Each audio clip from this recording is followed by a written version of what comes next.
Picture this: a cafe in Shenzhen, sometime around 3 in the morning. The neon outside bleeds through dirty glass. A young engineer, couldn't be older than 26, was hunched over a laptop, running inference tests on a chip that, according to Washington, should not exist. The chip was made in China, designed in China, packaged in China, and trained a model that, just weeks earlier, had made half of Silicon Valley lose its collective mind. The engineer didn't look like he was changing the world. He looked like he needed sleep. But that's the thing about tectonic shifts. They don't announce themselves with trumpets.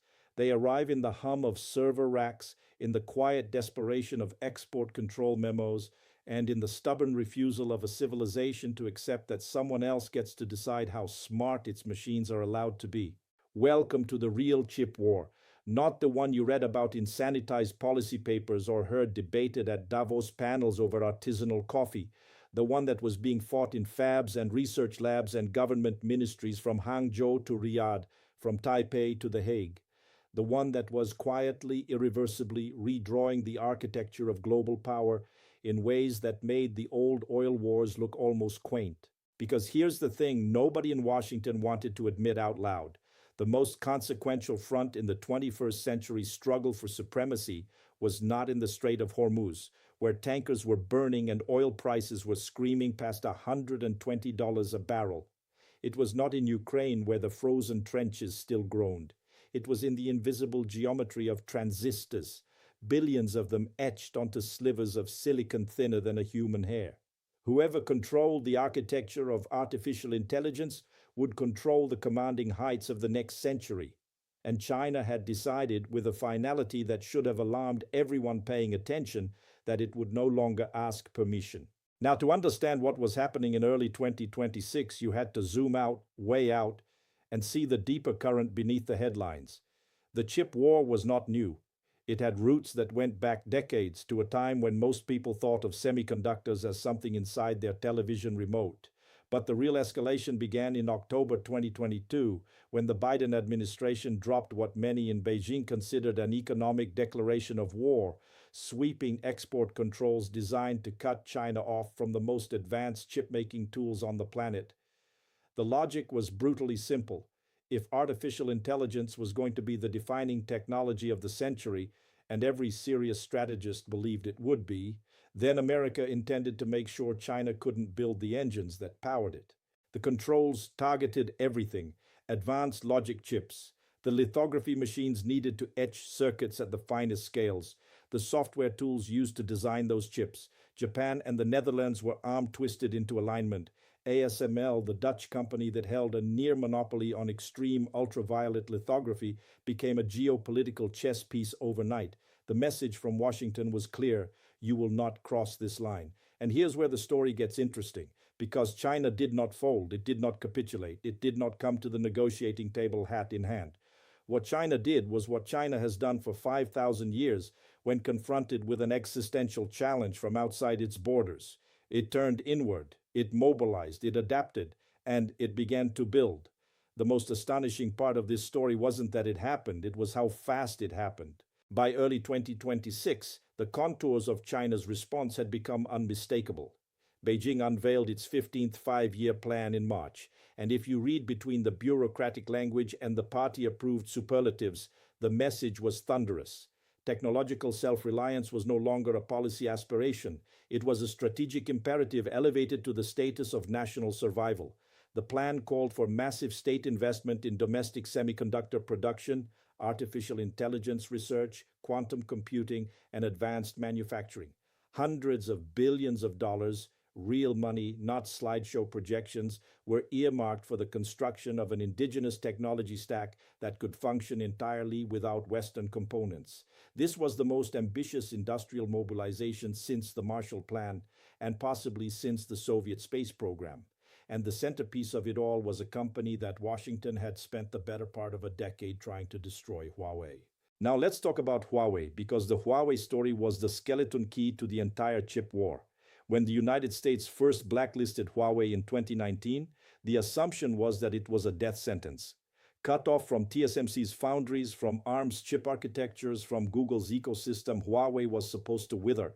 A cautionary tale, it didn't quite work out that way. By 2026, Huawei had transformed into something that defied easy categorization. It was no longer just a telecommunications company. It was a vertically integrated semiconductor industrial complex, part chip maker, part cloud platform, part AI research lab, part national champion. Its ascend line of AI accelerators had become the backbone of China's domestic compute infrastructure.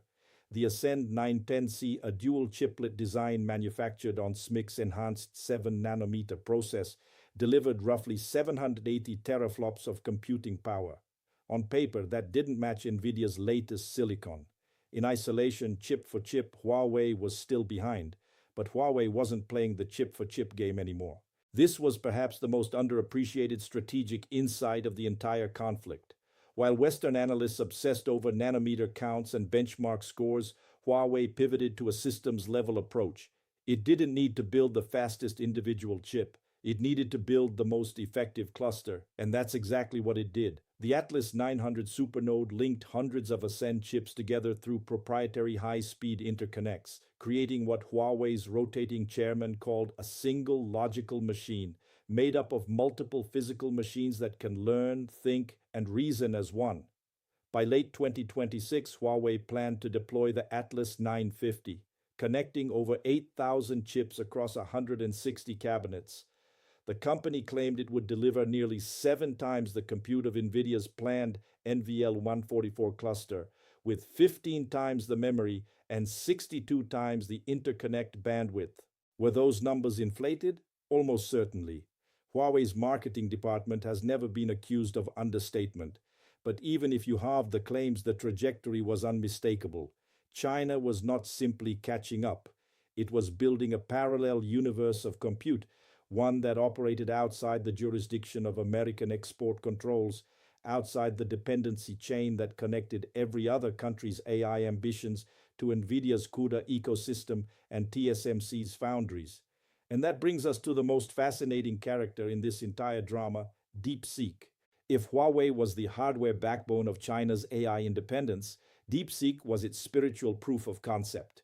A startup born from a quantitative hedge fund in Hangzhou, DeepSeek had no business being in the same conversation as OpenAI or Google. It had a fraction of the budget, a fraction of the compute, and zero access to the cutting-edge chips that Silicon Valley considered essential for training frontier models.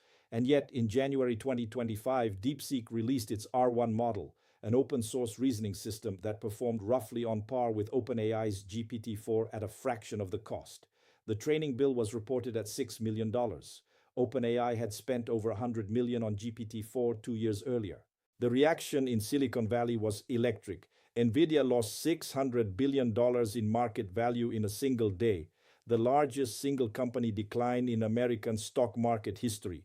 Venture capitalists who had been pouring billions into AI infrastructure suddenly had to confront an uncomfortable question. What if the brute force approach, more chips, more data centers, more power, wasn't the only path to artificial intelligence? What if a small team in China could achieve comparable results by being smarter about architecture and training efficiency? The Sputnik moment comparisons were inevitable and not entirely wrong. Just as Sputnik in 1957 shattered American complacency about its technological lead over the Soviet Union, DeepSeek shattered the assumption that export controls could maintain America's AI advantage indefinitely. The logic of containment had met the logic of innovation, and innovation was winning. By early 2026, DeepSeek had only accelerated. The company kicked off the year with a new research paper co-authored by its founder Liang Wenfeng, introducing a training method called manifold constrained hyperconnections that promised to scale models more efficiently. Analysts called it a striking breakthrough. Meanwhile, DeepSeek was reportedly preparing to release its next-generation model, potentially trained on NVIDIA's most advanced available chips, a possibility that had Washington's national security establishment in quiet panic. But here's the part of the DeepSeek story that really mattered, the part that most Western analysts completely missed. DeepSeek's significance was not just technical, it was civilizational. The company represented a fundamentally different philosophy of AI development: open source, cost efficient, and collaborative, that stood in direct contrast to Silicon Valley's closed source, capital intensive model. In the West, AI development had become an arms race of spending. Whoever could afford the most GPUs and the biggest data centers would win. DeepSeek proved that this was not the only game in town, and because its models were open source, they were spreading fast across the global south. Microsoft's own research found that DeepSeek's open model had accelerated AI adoption worldwide, particularly in Africa and Southeast Asia. Think about what that meant geopolitically. China wasn't just building its own AI, it was exporting an alternative paradigm, cheaper, more accessible, and more attractive to the vast majority of the world that couldn't afford the Silicon Valley price tag. The new Silk Road was not paved with asphalt or steel. It was built on silicon and open source code. Now you might be wondering what the United States was doing while all of this unfolded. The answer was a lot, but not always coherently. The Trump administration's approach to the chip war in early 2026 was a study in contradictions. On one hand, Congress was pushing for tighter controls.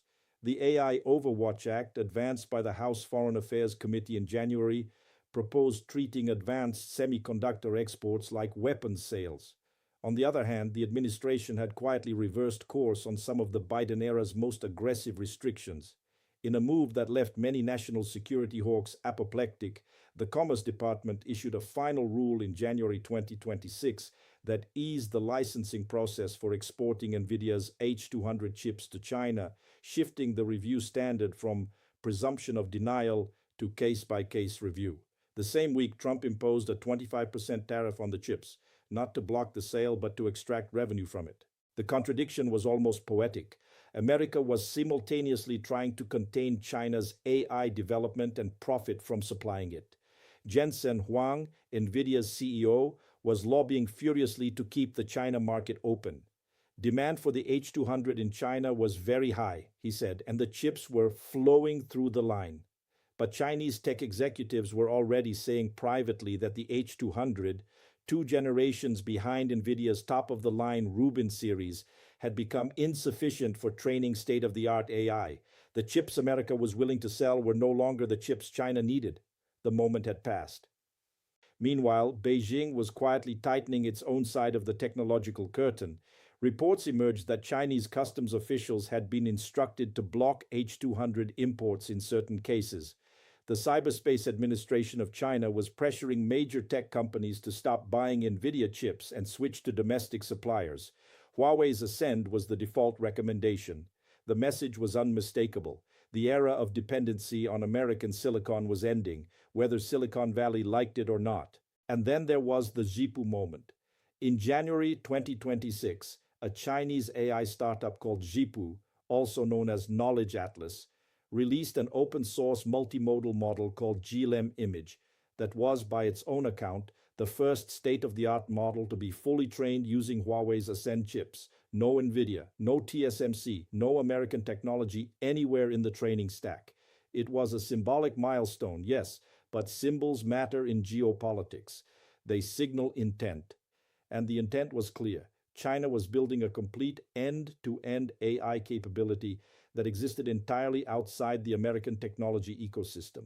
This was the new technological Iron Curtain, and it was descending not with a crash but with a hum. Now let me take you to the wider board, because the chip war didn't exist in isolation. It was woven into every other thread of the global power struggle: energy, trade, finance, military competition, in ways that made the geopolitics of 2026 extraordinarily complex and extraordinarily dangerous. Consider the Iran war, which by late March had entered its second month. The Strait of Hormuz was effectively closed. Brent crude had spiked past $120 a barrel. And here was the kicker: China was the least affected major oil importer. It had the world's largest strategic petroleum reserves, more renewable energy capacity than any country in history, and an electric vehicle fleet that had structurally reduced its oil demand. And Iran was selectively allowing Chinese-flagged tankers through the strait while blocking Western vessels. The Iran war was not just an energy crisis. It was a live demonstration of the strategic advantages of technological independence. China had built its way out of vulnerability. Japan, South Korea, the Philippines were scrambling. Europe was staring down a second energy crisis in 4 years. The lesson was clear: alignment with Washington came with costs that were becoming increasingly difficult to bear. This connected directly to the chip war. The same logic that drove China's energy diversification was driving its semiconductor independence. The Strait of Hormuz was a geographic choke point. TSMC's foundries were a technological one. Nvidia's CUDA was another. China was building alternatives to all of them. The middle powers noticed. Saudi Arabia and the UAE had been granted access to advanced American AI chips as a reward for geopolitical alignment. Japan was accelerating domestic AI investment. India was trying to maintain multi-alignment. And South Korea, home to Samsung and SK Hynix, found itself at the epicenter of a struggle that threatened to split the global semiconductor supply chain in two. The BRICS bloc, meanwhile, was having its own reckoning. When the United States and Israel launched their strikes on Iran, a BRICS member, the forum couldn't even produce a joint statement. India had ties to Israel. Saudi Arabia and the UAE were hosting American bases. China was calibrating its response with watchmaker precision, condemning the war in principle while benefiting in practice. BRICS was never a military alliance. It was a coordination mechanism for a world that wanted alternatives. But when bombs fell on a member state, the limits of coordination became painfully clear. The multipolar world was still under construction, and yet the trajectory hadn't changed. Every country that watched the Strait close, watched oil spike, watched the global economy shudder from a conflict it had no say in, everyone drew the same conclusion. Dependence on a single hegemon's infrastructure was a liability, not an asset. The demand for alternatives was growing, and technology was where those alternatives were moving fastest. China's 15th five-year plan didn't just address semiconductors, it laid out a vision for what Beijing called new quality productive forces, a concept that encompassed AI, quantum computing, biotechnology, advanced manufacturing, and next-generation energy systems. The plan was, in essence, a blueprint for a self-sufficient technological civilization.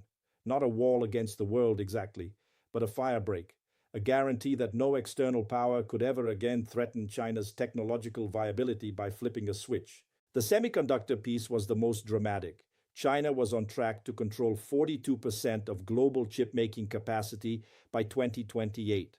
Most of that was in mature nodes, the older chips powering cars, refrigerators, and industrial equipment. But the ambition went further. Internal guidance reportedly set a target of 50% domestic content in semiconductor equipment by 2028, meaning Chinese alternatives to the machines from ASML, Applied Materials, and Tokyo Electron. Was it achievable? The honest answer was nobody knew. Semiconductor manufacturing equipment was among the most complex technology ever created by human beings. EUV lithography alone involved physics so extreme: plasma from tin droplets, mirrors polished to atomic smoothness, vacuum chambers at near absolute zero temperatures, that building it from scratch was roughly equivalent to building a space program. But then again, China had also built a space program. The software challenge was equally daunting. NVIDIA's true advantage was never just its chips, it was CUDA, its parallel computing architecture and programming model, which had become the de facto standard for AI development worldwide. Every major AI model, every training framework, every inference pipeline was built on CUDA. Switching away from it was like asking the world to suddenly start speaking a different language. Huawei's alternative, its CAN toolkit and Mindspore development environment, was functional but immature. Chinese tech executives admitted privately that CUDA's ecosystem was NVIDIA's real moat. But Huawei was responding by going open source, announcing that its Ascend toolkit, CAN, Mindspore, and its Pangu models would all be fully open source by year-end. It was a bet on community over capability, the same bet in many ways that DeepSeek had made with its R1 model. And here was where the story connected back to the deeper currents of history. Because this wasn't really about chips. It was never just about chips. It was about who gets to set the terms of the next industrial revolution, who builds the standards, who controls the ecosystem, who defines the architecture of intelligence itself. A professor at Korea University put it in terms Mackinder would have appreciated. The difference between adopting AI and defining its architecture is huge. Countries that set the standards shape ecosystems. Others must operate within them. This was the heartland theory reborn in digital form. The struggle was no longer for the physical center of Eurasia, it was for the computational center of the global economy. The Cold War analogy was tempting but imperfect. During the Cold War, the technologies at stake were large, discrete, and slow to evolve. Trade between the US and USSR was minimal. None of that was true now. Semiconductors were tiny, globally traded, and evolving at a pace that made last year's cutting edge this year's commodity. Supply chains were so intertwined that you couldn't embargo your way out of interdependence without inflicting enormous damage on yourself. Which is exactly what was happening. American chip companies were watching their China revenues evaporate. Nvidia was caught in an impossible bind, lobbying to keep the market open while the national security establishment pushed to close it. And the irony of ironies, the export controls that were supposed to slow China's progress were, by many accounts, accelerating it. By cutting off access to Western technology, Washington had given Beijing the ultimate motivation to invest whatever it took in domestic alternatives. The controls had not killed Chinese innovation, they had focused it. A CSIS analyst put it with admirable bluntness: export controls cannot kill innovation. Those who are not able to access these chips will innovate their own ways. So where did all of this leave us? Standing at the edge of what might be the most consequential technological bifurcation since the invention of the internet. On one side, an American-led ecosystem centered on NVIDIA, TSMC, ASML, and the closed-source AI labs of Silicon Valley. On the other, a Chinese-led alternative built on Huawei's Ascend, SMIC's foundries, open-source models from DeepSeek and its peers, and a growing constellation of partners across the global south who saw Beijing's approach as cheaper, more accessible, and less politically encumbered. This was not a clean split. It was not the Berlin Wall in silicon. Supply chains still crossed the divide. NVIDIA was still selling chips to China. ASML was still shipping some equipment. DeepSeek was still using PyTorch, an open-source framework created by Meta. The entanglement was real and it would persist. But the direction of travel was clear. Two parallel technological civilizations were emerging, not by ideology but by infrastructure, not by choice but by the relentless logic of strategic competition. And the middle powers, India, Saudi Arabia, Indonesia, Brazil, Turkey, South Korea, Japan, were being forced to navigate between them. Most were hedging, playing what international relations theorists called multi-alignment, and what Pepe would call the oldest game in the bazaar: buying from everyone, selling to everyone, and trusting no one. The question that lingered was whether this bifurcation was reversible, whether there was still a path back to a unified global technology ecosystem, or whether the fracture lines had already hardened into permanent geological features. The optimists pointed to trade negotiations. The realists pointed to 5-year plans and export control legislation. The pessimists pointed to history and said, great power technological competitions don't end with handshakes. But perhaps the most likely outcome was something messier. Two systems running side by side, each powerful enough to sustain itself but unable to fully escape the other's gravitational pull. Parallel internets, parallel cloud platforms, parallel AI ecosystems, each optimized for its own sphere, each bleeding capability across the invisible border. If that sounds familiar, it should. It's the world we were already living in. The technological Iron Curtain had not fallen with a single dramatic clang. It had descended gradually, almost imperceptibly, in the accumulation of 1,000 small decisions. A licensing rule here, a tariff there, a research paper published in Hangzhou, a chip redesigned in Shenzhen, a satellite launched from Wenchang, a model trained on silicon that Washington said couldn't exist. The engineer in the Shenzhen cafe was still awake. The neon was still bleeding through the glass. And the model he was testing, on a chip that defied an embargo, running code that challenged a monopoly, was learning, getting smarter, evolving. That was the real story of 2026, not the bombs over Tehran, not the tankers burning in the Strait, not the price of oil or the tremor in the bond markets. the real story was quieter and deeper and more consequential than all of it. The future was being written in silicon, and for the first time in a very long time, the pen was in more than one hand. The question that remains, the one that should keep every strategist, every investor, every citizen of this fractured planet awake, is not who will win the chip war. It's whether the world can survive the peace that comes after.